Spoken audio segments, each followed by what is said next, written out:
하나님 말씀 요한복음 6장 1절부터 11절까지의 말씀입니다. 요한복음 6장 1절부터 11절까지의 말씀 여러분 읽습니다. 시작. 그 후에 예수께서 디베랴의 갈릴리를 바다 건너편으로 가시매 큰 무리가 따르니 이는 병자들에게 행하시는 표적을 보았음이러라. 예수께서 산에 오르사 제자들과 함께 거기 앉으시니 마침 유대인의 명절인 유월절이 가까운지라. 예수께서 눈을 들어 큰 무리가 자기에게로 오는 것을 보시고 빌립에게 이르시되 우리가 어디서 떡을 사서 이 사람들을 먹이겠느냐 하시니 이렇게 말씀하심은 친히 어떻게 하실지를 아시고 빌립을 시험하고자 하심이라. 빌립이 대답하되 각 사람으로 조금씩 받게 할지라도 200데나리온의 떡이 부족하리이다. 제자 중 하나 곧 시몬 베드로의 형제 안드레가 예수께 여짜오되 여기 한 아이가 있어 보리떡 5개와 물고기 2마리를 가지고 있나이다. 그러나 그것이 이 많은 사람에게 얼마나 되겠사옵나이까. 예수께서 이르시되 이 사람들로 앉게 하라 하시니 그곳에 잔디가 많은지라. 사람들이 앉으니 수가 5,000명쯤 되더라. 예수께서 떡을 가져 축사하신 후에 앉아있는 자들에게 나눠주시고 물고기도 그렇게 그들의 원대로 주시니라. 아멘. 요한복음 12번째 시간 하나님의 동역자, 하나님의 동역자라는 제목으로 하나님의 말씀 전하겠습니다. 예수님께서 빌립을 테스트하신 겁니다. 남자만 5,000명이니까 대략 10,000명 이상이 모여있는 자리입니다. 우리가 어디에서 음식을 가져다가 먹일 수 있겠느냐라고 물어보셨더니 빌립이 이렇게 대답하죠. 우리가 200데나리온의 떡, 빵을 사도 될까요? 얘기합니다. 한 데나리온은 노동자의 하루 품삯이니까 요즘 뭐 한 20만 원이라고 할까요? 네, 대충 따져도 그렇게 되는데요. 근데 여러분 이게 출제자의 의도를 파악하지 못한 겁니다. 예수님은 어디에서 음식을 구할 수 있겠니? 라고 물어보셨는데 빌립은 얼마나 들어갈까요? 이렇게 동문서답한 거죠. 계산은 잘했는데 이러면 이제 틀리는 겁니다. 공부 못하는 사람들이 이러는 거. 그런가 하면 안드레가 어린아이 도시락, 아이가 가지고 있는 어디서에 해당이 되는 거죠. 아이 도시락을 가지고 왔는데 뭐 그거 가지고 뭐 할 수 있겠냐고 이렇게 얘기를 합니다. 이때 예수님께서 축사, 하나님 앞에 감사 기도를 하시고 그리고 나서 나눠주기 시작합니다. 근데 그 많은 사람들이 다 배부르게 먹고도 12광주리가 남았습니다. 그러니까 예수님은 째째하신 분이 아니에요. 쫀쫀하신 분이 아니에요. 먹이면 배부르게 먹이시고 그리고도 남기십니다. 이게 하나님의 은혜의 특징이에요. 은혜는 늘 풍성해요. SNS가 찬양을 하면 굉장히 풍성하잖아요. 사진까지도 다 들리거든요. 이게 은혜의 특징이에요. 풍성해요. 그런데 하나님은 동역자가 필요할까요? 전능하신 하나님인데 도움이 필요합니까? 전혀 필요하지 않습니다. 우리 없어도 돼요. 어떤 물질이 필요하지도 않아요. 하나님은 헌금 필요하지 않으십니다. 사람이 필요하지도 않으세요. 그런데 우리를 부르셔서 하나님의 동역자로 삼아주셨습니다. 그건 내가 잘나서가 아니라 뭘 잘해서가 아니라 온전히 하나님의 은혜입니다. 하나님은 혼자 하셔도 다 하실 수 있는데 우리를 하나님의 동역자로 불러주셨습니다. 그리고 하나님의 영광을 위해 살아가게 해주세요. 예수님이 충분히 혼자서도 다 하실 수 있잖아요. 근데 안드레가 어린이의 도시락을 가지고 왔고 그것으로 감사기도 한 다음에 나누고 베풀어 주십니다. 안드레, 어린이, 예수님 합동작품입니다. 하나님은 우리를 이렇게 하나님의 동역자로 불러주십니다. 우리가 생각할 때는 우리가 뭘 할 수 있을까 싶어요. 할 수 있는 게 너무 적어요. 연약하고 부족하고 때로는 쓰러지기도 하고 가진 것도 없고 하나님 이걸로 뭐가 되겠습니까? 염려하지 마시고 내가 할 수 있는 걸 하나님께 드리면 돼요. 내가 가진 걸 하나님께 드리면 돼요. 그러면 하나님은 내가 할 수 없는 일을 하십니다. 그때 하나님의 영광이 드러나는 겁니다. 빌립은 머리가 잘 돌아가는 사람이에요. 딱 보니까 계산이 나와요. 근데 빠진 게 있어요. 우리 인생의 가장 큰 변수인 하나님이 빠졌어요. 믿음이 빠졌어요. 믿음은 바라는 것들의 실상이요 보이지 않는 것들의 증거입니다. 혹시 우리도 빌립처럼 살고 있지 않습니까? 어떤 어려움에 부딪혔을 때, 문제에 부딪혔을 때 온갖 우리가 머리는 다 굴리고 사람들에게 도움 구할 거 다 하고 전화할 거 다 하는데 딱 하나만 빼요. 하나님. 그때 안드레가 그래도 어린아이 도시락을 하나님 앞에 가지고 와요. 가진 거 하나를 가지고 옵니다. 근데 예수님께서는 그걸 가지고 우리가 할 수 없는 일을 하십니다. 하나님은 우리에게 없는 것 찾지 않으십니다. 우리가 가진 것을 주님 앞에 올려드리기만 하면 하나님께서는 우리가 할 수 없는 일을 해주시고 그것을 통해 영광을 나타내 주십니다. 이걸 기대하시기 바랍니다. 하나님은 전능하신 분입니다. 우리를 동역자로 부르셔서 우리가 할 수 있는 것, 우리가 가진 것만 주 앞에 올려드리면 나머지 모든 것들은 하나님이 책임져 주십니다. 하나님이 사명을 맡기실 때는 능력도 주시고 필요한 것도 공급해 주십니다.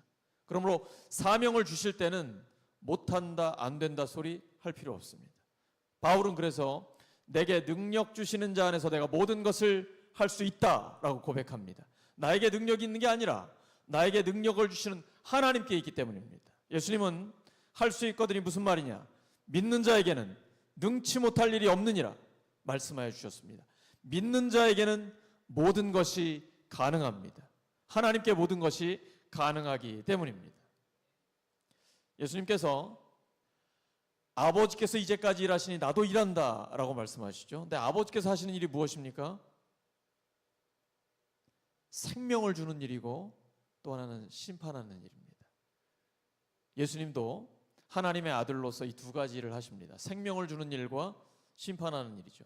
요한복음 5장 24절에 내가 진실로 진실로 너희에게 이르노니 내 말을 듣고 또 나 보내신 이를 믿는 자는 영생을 얻었고 심판에 이르지 아니하나니. 두 가지죠. 영생, 영원한 생명을 얻었고 심판에 이르지 아니하나니 사망에서 생명으로 옮겼느니라.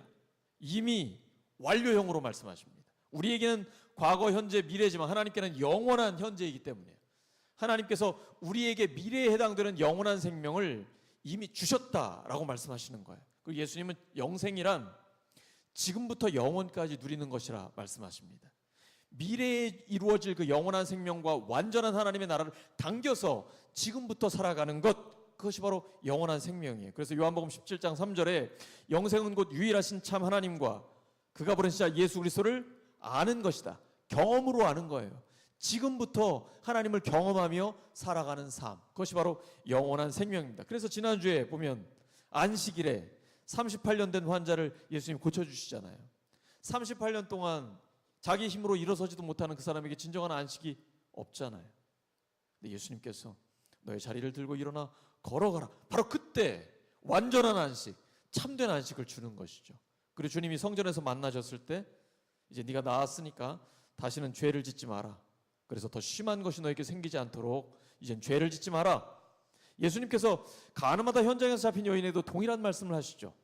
나도 너를 정죄하지 않는다. 이제 가서 다시는 죄를 범하지 마라. 예수님은요, 오기만 하면, 주님 앞에 있기만 하면 용서해 주십니다. 다시 기회를 주세요. 근데 꼭 이 말씀 해 주십니다. 다시는 죄를 짓지 마라. 예수님이 보여주신 하나님의 가장 아름다운 이미지, 성경 전체에 하나님은 이런 분이야라고 보여준 게 누가복음 15장 두 아들의 이야기입니다. 둘째 아들이 아버지 유산을, 멀쩡하게 살아있는 아버지의 유산을 가지고 호랑방탕 다 쓰고 거짓골로 돌아옵니다. 근데 아버지는 기다리고 있다가 얼싸안고 용서해 주시죠. 너무 감사하잖아요. 또 나가가지고 더 심하게 타락한 다음에 상거지가 돼서 또 돌아오면 아버지가 맞아주실까요? 맞아주십니다. 그분이 하나님이에요. 와, 언제 돌아와도 늘 용서해 주세요. 또 나갔다가 돌아와도 용서해 주세요. 예수님 믿는 사람이 이걸 너무 좋아하는 사람들이 많아요. 하나님은 우리가 언제 돌아와도 어떤 모습으로 돌아와도 늘 용서해 주신다라는 거죠. 근데 한번 돌아왔으면 이제 그만 나가는 게 좋지 않겠습니까? 이제는 좀 아버지 하나님께 효도를 하고 하나님을 기쁘게 해드리면 얼마나 더 좋을까요? 그래도 하나님은 은혜를 주신다니까요. 부어주신다니까요. 자꾸 나가고 타락하고 그랬다 돌아올 생각하지 말고 이제 그만 하나님의 품 안에서 하나님의 영광을 위해 살아가라. 하나님의 동역자로 살아가라. 이게 바로 하나님이 우리를 부르신 목적입니다. 또 나갔다가 돌아오고 또 타락했다 돌아오고 이게 하나님이 우리를 부르신 목적이 아니에요. 이제 그만. 이제는 주의 안에서 하나님이 기뻐하시는 일을 하는 거예요. 우리가 찬양하는 것처럼 나 주님의 기쁨 되기 원하네. 그러면 그때 하나님이 주시는 놀라운 승리의 은혜, 부어주시는 은혜가 우리에게 있는 것입니다. 마지막 그날을 기억하면서 끊임없이 주와 함께 달려가는 거예요. 마태복음 25장 31절부터 33절까지입니다. 시작. 인자가 자기 영광으로 모든 천사와 함께 올 때에 자기 영광의 보좌에 앉으리니 모든 민족을 그 앞에 모으고 각각 구분하기를 목자가 양과 염소를 구분하는 것 같이 하여 양은 그 오른편에 염소는 왼편에 두리라. 예수님께서 우리에게 생명을 주셨습니다. 이제 심판을 받지 않습니다. 마지막 날 주님 앞에 우리가 섰을 때 오른쪽에 양을 두고 왼쪽에 염소를 둡니다. 양이 뭘 잘해서 오른쪽에 뒀을까요? 오직 하나님의 은혜입니다.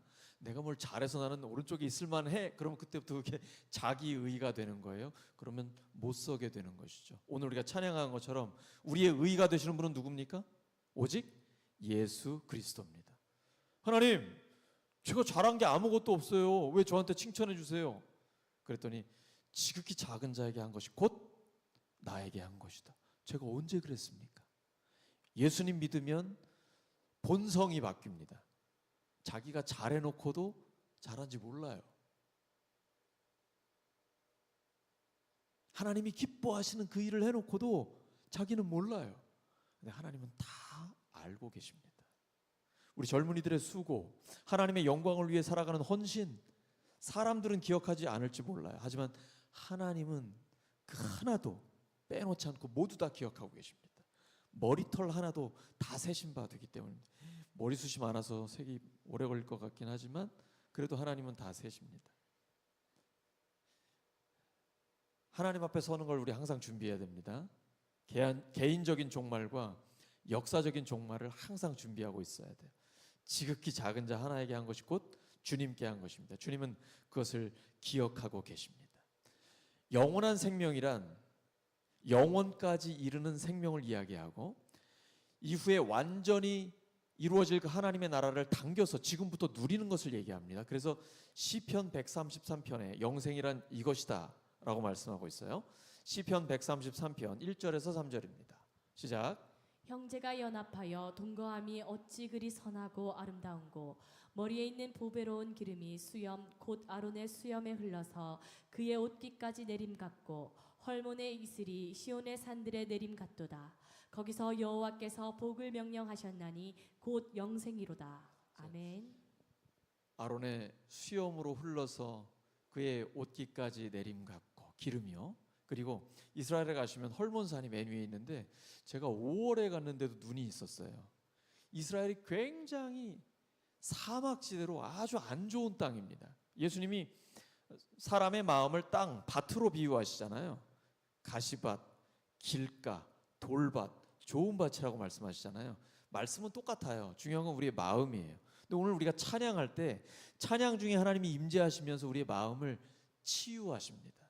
그래서 에스겔에 기록되어 있는 것처럼 우리의 마음을 부드럽게 해주세요. 그게 좋은 땅이 되는 거예요. 그런데 이스라엘은 그 네 가지 밭이 함께 있어요. 길가처럼 딱딱하고 돌도 너무 많고 가시밭이 다 같이 있어요. 좋은 땅도 있습니다. 근데 가려서 뿌릴 수 없고 그냥 씨를 뿌려버리거든요. 좋은 땅에 떨어지면 열매를 맺는 거예요. 물이 있어야 되잖아요. 북쪽에 있는 헐몬산부터 그 녹지 않은 빙하와 눈이, 빙하는 아니고 눈이 밑으로 계속 녹아서 내려가요. 그래서 지하수로 흘러가는 거예요. 이스라엘의 발전된 기술이 그 지하수를 끌어올려서 그 사막화된 황량한 광야 같은 땅에 물을 공급해 주는 거예요. 그래서 계속해서 거기에서 많은 작물들을 재배할 수 있는 것이죠. 이게 바로 영원한 생명과 같다라는 거예요. 형제 자매가 연합하여 동거함이 어찌 그리 선하고 아름다워.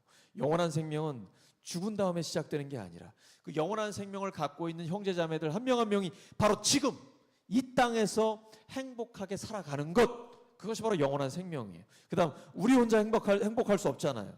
주변에 예수님의 십자가와 부활의 복음을 전해서 더 많은 사람들이 영생을 누리게 하는 것, 이것이 바로 우리에게 주신 사명이에요. 오늘 우리가 찬양할 때, 기도할 때, 주의 말씀을 붙들고 나아갈 때 하나님께서 그 사명을 감당할 수 있게 해주시고 주께서 역사해 주실 것입니다. 그런데 주 앞에 있는 우리가 예수님 당시의 유대인처럼 이런 우를 범하고 있지 않은지 한번 자신을 점검하길 원합니다. 요한복음 5장 44절입니다. 시작. 너희가 서로 영광을 취하고 유일하신 하나님께로부터 오는 영광은 구하지 아니하니 어찌 나를 믿을 수 있느냐. 다시 한번 시작. 너희가 서로 영광을 취하고 유일하신 하나님께로부터 오는 영광은 구하지 아니하니 어찌 나를 믿을 수 있느냐. 당시 유대인들은 하나님께는 별로 관심이 없었어요. 사람들에게 보이려고, 사람들에게 인정받고 칭찬받으려고, 그래서 경건한 척, 기도를 많이 하는 척, 구제와 금식을 많이 하는 척 하는 종교인들이 있었습니다. 종교의 지도자들이 그런 일들을 많이 하고 있었어요. 주님께서 너희들끼리 영광 받으면 그걸로 다 끝난 것이다. 하나님께 영광 받지 못하고 하나님께 칭찬받지 못한다. 유일하신 하나님께 오는 그 영광을 기대하라. 그것이 참된 영광이다라는 것입니다. 우리의 찬양이 너무나 멋있습니다. 정말 행복해요. 기대가 돼요. 항상 목요일이 기대가 돼요. 근데 우리끼리 사람들에게 인정받고 칭찬받는 것, 이것을 바라보면 안 됩니다. 유일하신 하나님께, 유일하신 하나님이 영광 받으시고, 그리고 영광을 받으시는 그 하나님이 우리를 가만두지 않으세요. 가만두지 않으세요. 자기를 낮추는 자를 하나님께서 높여주십니다.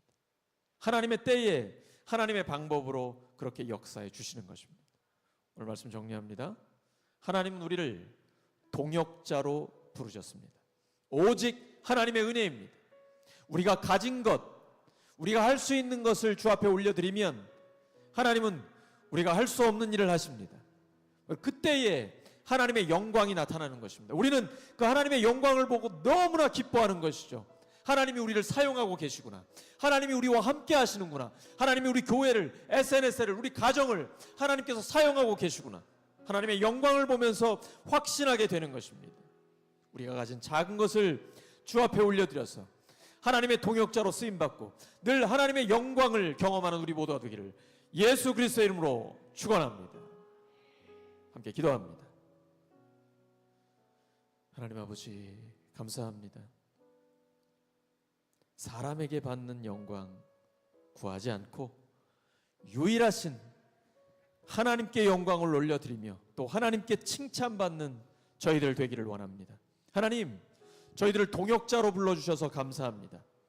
저희가 가진 것 적지만 또 부족하지만 연약하지만 하나님 앞에 저희들이 할 수 있는 모든 것들을 올려드립니다. 하나님께서 저희가 할 수 없는 그것을 하여 주시옵소서. 그래서 하나님이 영광 받아 주시고 저희들은 그 하나님의 영광을 보게 하여 주시옵소서. 예수 그리스도의 이름으로 기도드립니다.